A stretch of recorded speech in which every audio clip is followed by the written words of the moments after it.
Christmas has always been a performance in my family. The kind where you smile wide even if your jaw aches, nod through passive-aggressive compliments, and pretend everything is fine while someone's metaphorically stabbing you with the dessert fork. And if you're lucky, you might even get to be the star of the show, for better or worse. That year it was my turn. I pulled into the driveway of my mother's suburban palace around 4:15 p.m. The kind of house with overachieving wreaths on every window and twinkling reindeer in the yard. Even the snow looked like it had been groomed by Martha Stewart's assistant. Everything screamed effort, intentional, Pinterest-level effort, except the kind that really mattered. Inside, the house smelled of rosemary, nutmeg, and tension. Mom greeted me at the door with her usual air kiss and a quick once-over, her eyes pausing on my boots, my bag, then my coat.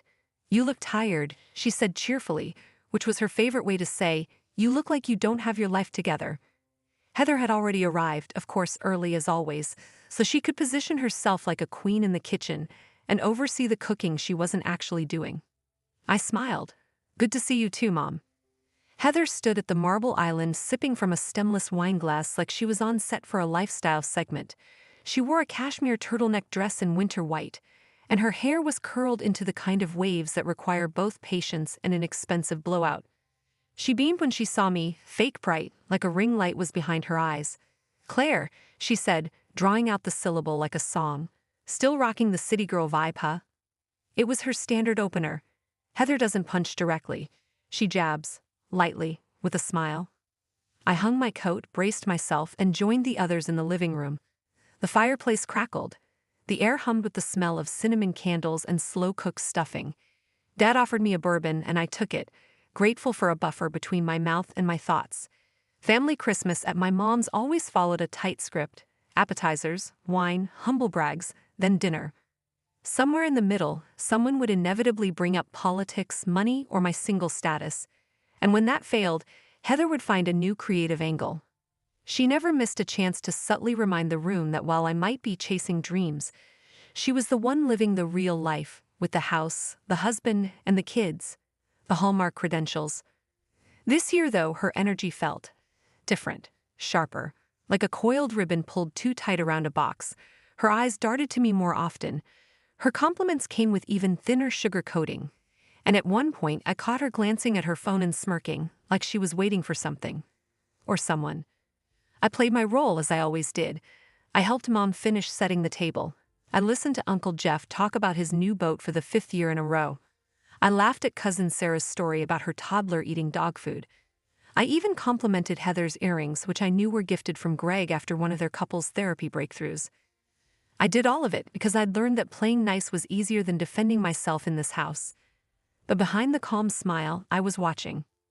Heather always craved a crowd. She didn't aim to wound privately, she wanted an audience. And as we all gathered around the long cherrywood table, wine glasses topped off, turkey carved, and soft Christmas jazz playing in the background, I felt the shift. It was subtle at first, a flicker of triumph in her gaze, a touch too much glee in the way she clinked her glass to make a toast. She was going to try something. I felt it in my spine. It wasn't a matter of if, just when. Because Heather didn't just want to insult me. She wanted to expose me. To peel away whatever pride I'd managed to build for myself over the last few years and hold it up to the light, so everyone could see the cracks she believed were there. She thought she knew everything about me. She thought I was still the insecure, artsy little sister she used to be at every piano recital and spelling bee. But what she didn't know? I had grown teeth. I wasn't the same girl who used to cry in the bathroom because Mom asked Heather to carve the turkey instead of me. I had worked too hard, eaten too many silent dinners in my apartment lit only by the glow of my laptop, and clawed my way through contracts and clients who didn't take me seriously until I made them. I had receipts, literal ones, and I wasn't going to let her take me down in front of our family without a fight. She had no idea the storm she was about to step into. And as the conversation turned and all eyes slowly turned toward me, I could feel the moment approaching. Heather was about to raise her glass, and she thought she'd be the one delivering the blow, but I was already bracing for impact. And sharpening mine. It started with the clink of her glass. That thin, crystal tap that sliced through conversation like a scalpel. Heather stood, her posture impeccable, the kind of poise you'd expect from a woman who spent her life practicing being watched. Her smile was sweet, gracious, maybe even generous to the untrained eye. But I knew better. I recognized the gleam in her teeth. That smile had edges. I just wanted to take a moment to say how proud I am of everyone here. She began, scanning the table with a glow that didn't quite reach her eyes. We've all had a long year and we've pulled through, especially those of us who are really working hard. The emphasis was casual, breezy, like she hadn't just drawn a line in the sand. There were a few scattered chuckles, polite nods, but then her gaze landed on me, sharp, focused, rehearsed. And I mean, not everyone gets to live rent-free in a tiny apartment downtown, pretending to run a business while calling themselves a CEO. A slow ripple of laughter, mostly from Uncle Jim, who always laughed a second too long and a beat too loud. Even Mom's lips twitched with amusement, though she quickly masked it with a sip of wine. I didn't flinch, not externally. But something ignited behind my ribs, a silent combustion. My ears burned with the heat of humiliation, and I could feel the blood rushing to my cheeks. I kept my gaze fixed on my plate for a beat too long, watching my fork press into the mashed potatoes, watching the gravy pool like quicksand. Heather sat down slowly, delicately, like she hadn't just thrown a grenade into the center of the table. I could feel her eyes on me, waiting for a reaction. She thrived on reactions. I looked up, smiled, tilted my head slightly as if amused. It wasn't real, but it was the kind of expression that unsettled her, because she couldn't tell what was beneath it. She should have stopped there. But of course she didn't. Some of us just live off loans and Instagram filters, right, Claire? She continued, swirling the wine in her glass like it was part of the show. At least be honest about it. Now the room had shifted, subtle but palpable. All eyes turned, hungry for drama. I could feel it, the way people leaned forward ever so slightly, their forks stilled midair, the unspoken thrill of watching someone else be picked apart. The ritual of the family scapegoat, dressed up in cranberry sauce and good manners. I met Heather's gaze this time. Her eyes sparkled, like she thought she'd struck gold. You know, she added with a faux laugh, just because you put founder in your email signature doesn't mean you actually run anything. There it was, the kill shot. And for a moment, I'll admit it, it landed. Not because I believed her, I knew exactly what I'd built, but because she was banking on the fact that no one else at the table did. That to our family, success still meant office buildings and retirement plans and title changes posted on LinkedIn. That whatever I was building for my co-working space in the city was just a phase, an illusion, a way to delay settling into something more digestible. I could feel the narrative curling around me like smoke, poor Claire, always chasing something. Heather leaned back in her seat, satisfied. The knife had landed, and she assumed I would do what I always did, laugh it off, retreat into silence, maybe refill the wine as a distraction. But I didn't. Because this time I had come armed. I reached slowly for my purse under the table, not dramatically, just naturally, like I might be looking for my phone or lip balm. I found the envelope, thick and crisp, and let my fingers rest on it. I could feel the paper's weight against my skin, the comfort of cold facts, real numbers, verifiable wins. And in that moment, something shifted, not in the room, but inside me. I wasn't afraid of their laughter anymore, because I knew something they didn't. Heather thought this was her stage. She thought she was still the one holding the spotlight. But what she didn't see was that the audience wasn't entirely with her. Not anymore. A few faces had stiffened. My cousin Mark had stopped chewing. Aunt Renee glanced at me with something like guilt flickering behind her glasses. And Dad, well, Dad looked down, uncomfortable. Maybe because he wasn't so sure anymore where the line between joke and cruelty had been crossed. Heather kept sipping her wine, basking in the false glow of control. But her performance was about to collapse. She just didn't know it yet. I stood slowly, not to make a scene, but to command the room. It's funny how power doesn't need volume. It doesn't need shouting or slamming doors. Sometimes it lives in the stillness, in the deliberate way you move when everyone else expects you to shrink. Well, I said, lifting my wine glass with a steady hand, since we're being honest tonight. Heather's eyes twitched, just slightly. Not enough for anyone else to notice, but I caught it. A flinch. The smallest crack in her perfect porcelain mask.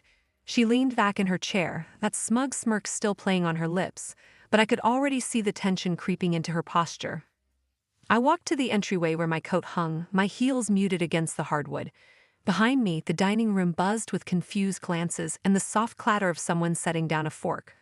I found the manila folder tucked neatly inside my bag, just where I left it, just in case. Turning back to the table, I moved with a calm I hadn't known I possessed. No trembling, no breathlessness.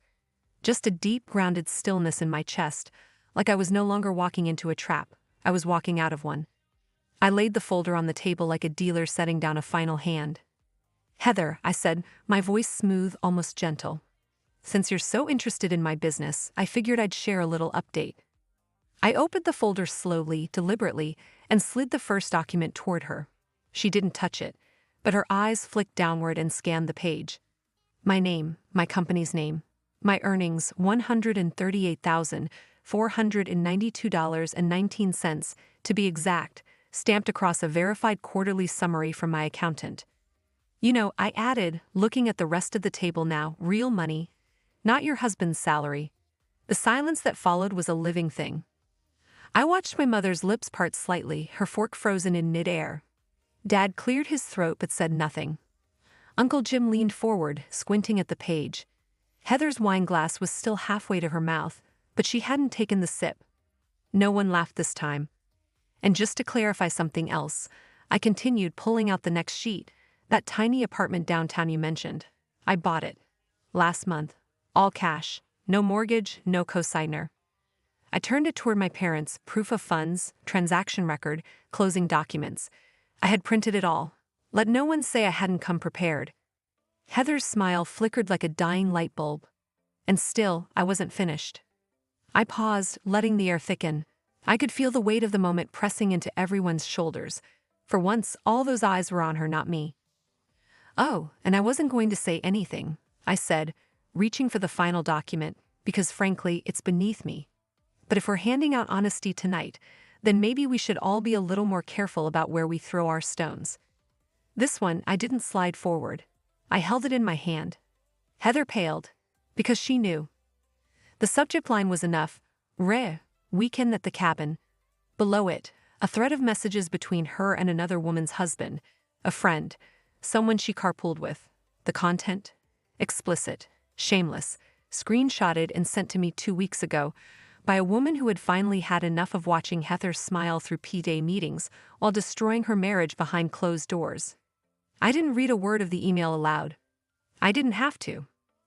I just angled the page so the names and timestamps were clearly visible. Then I set it down, softly, silently, on top of the folder. Gasps weren't dramatic, they were breathless. Heather's color drained as if someone had pulled the plug on her. She sat rigid, hands clenched in her lap, wine untouched.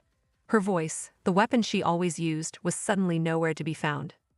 Aunt Renee covered her mouth. Cousin Mark blinked rapidly like he was trying to pretend he didn't just read what he read. Mom's mouth opened, then closed, then opened again. And Dad? He leaned back in his chair and looked at Heather like he was seeing her for the first time. "I'm done being your punchline," I said quietly, meeting her eyes without flinching. "So next time you want to make me the villain, remember you built your castle out of glass." I sat down, folded my hands in my lap, and calmly picked up my wineglass. The silence that followed was deafening, not the awkward kind, but the irreversible kind, the kind that separates what came before from what will never be again. Heather didn't say a word. Her face, once painted with superiority, now looked like it had been wiped clean. And for the first time in years, I didn't feel small. I felt seen. There's a specific kind of silence that follows humiliation. Not mine this time, hers. It wasn't like in movies, where someone drops a glass and it shatters to punctuate the moment. This silence was heavier. It pressed into the walls, crept under the tablecloth, and made everyone feel suddenly very aware of the space between their plates and their words. The temperature in the room didn't change, but it might as well have dropped 10 degrees. A moment ago I had been the punchline, the eccentric little sister, with her trendy apartment, her so-called business, and her life that apparently hadn't measured up to the family's checklist. A moment ago Heather was the golden one, delivering jabs under the guise of charm, basking in the safety of her curated life. But now, the room had pivoted, and Heather, for the first time, looked cornered. Mom stared straight ahead, her face frozen in something between disbelief and horror. Her napkin, once neatly folded in her lap, now lay crumpled on the floor like a fallen flag. She hadn't picked it up. She didn't seem to notice. Uncle Jim, who had laughed the loudest at Heather's earlier jabs, suddenly couldn't meet my eyes.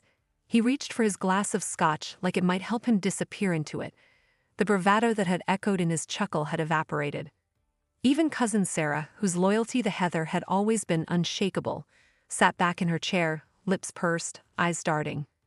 And Dad just let out a long breath through his nose, rubbed his brow like he was trying to piece together a puzzle that didn't fit anymore, and muttered, "I don't even know what's real anymore." For a man who'd built his entire life on routine and reputation, that sentence landed with the weight of a confession. Heather blinked fast. Her throat bobbed as she tried to swallow whatever was left of her dignity. But the reflex kicked in, as it always did: deflect, deny, dismiss. "That's fake," she said too quickly. "It's not real. Anyone could have made that up. You're just jealous." Her voice cracked slightly at the end, not enough for the untrained ear to notice, but I heard it. That slight warble, the tremble of a woman who had never imagined the mirror turning back on her. I didn't flinch. I didn't raise my voice. I just looked at her, steady and quiet, and said, "Really? Should I forward it to Greg right now?" I picked up my phone and held it lightly in my hand, the way you'd hold a match near dry paper. "He follows me on LinkedIn, remember?" And with that, she went silent. She didn't blink, didn't speak. Her mouth opened slightly, like a response had formed halfway and died there, never making it to the air. Her fingers, which had been curled tightly around her wineglass, loosened just enough for the glass to make a faint clink against the table. Greg wasn't there that night. Emergency dental call, apparently, but that only amplified the weight of the moment, because everyone at that table knew the absence had become ironic now. Heather had built her social armor around that marriage, her ring, her family, her curated perfection. It was her shield, and I had just knocked the wind out of it with 3 pieces of paper and the truth. The fact that Greg wasn't there to defend her made it worse. The fact that he might read that forwarded email later made it permanent. And everyone knew it. The silence didn't break, it thickened. You could hear forks being set down, napkins being folded without a sound, throats being cleared to avoid having to speak. No one knew what to say, because Heather had made herself the architect of the evening. She had set the stage, drawn the spotlight, and invited the audience in. And when the act turned into an exposé, there was no one left to cover her. It was a slow, brutal unraveling, not loud, not dramatic, just devastating in its clarity. The thing about truth is, when you finally lay it bare, it doesn't have to scream. It doesn't even have to raise its voice. It just stands there, calm, confident, undeniable. And people know. They feel it. No one defended her. Not Mom, not Dad, not even her closest allies at that table. They didn't pile on. They simply retreated. That's how shame works in polite families. It doesn't come with confrontation. It comes with withdrawal, with sudden quiet, with eyes that no longer meet yours. Heather's hands trembled. She tried to sip her wine again, but it was too late. Whatever sweetness she thought she had layered onto this night had curdled. She couldn't unsay what she'd said, couldn't unsee the documents, couldn't erase the shift in the room or the way her own sister had turned the narrative inside out, without raising her voice once. And me? I didn't feel triumphant. Not exactly.